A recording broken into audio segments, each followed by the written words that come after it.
Shamadërinë Allahu Gjelle Gjelalu nuk ka humbje më të madhe se ai njeri I cili do ta humbën vete dhe familjen e tij në ditën e Kiametit të madh.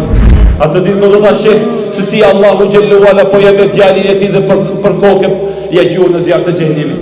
Allahu, a kishe pas dash me një therrë, një gjë ta godë djalin tënd? Cilat jenë ndjenjat e tua në momentin kur e shoh se fëmia është I goditur me një sëmundje, me një grip. Mos flasim në qoftë se marrim vesh se fëmia jonë është I goditur me një kancer.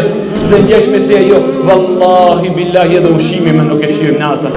Si do të jetë në atë ditë, o vallahu po do ta shohë se si me lagje ta marri fëmin tënd dhe ta gjujë në zjarr të xhenemit, para se ty me duart e tua humbe ato dhe veten tënde.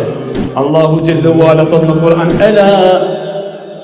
ألا إن الخاسرين الذين خسروا أنفسهم وأهليهم يوم القيامة ألا ذلك هو الخسران المبين متردد تدشبرواري تهمبري تفalimentuari jenë ata të cilët do ta humbin veten dhe familjen e tyre në ditën e Kiametit. Ala dhalika huwa al-khusran al-mubin. Kjo është humbje e madhe pa shamadërinë Allahu subhanahu wa taala.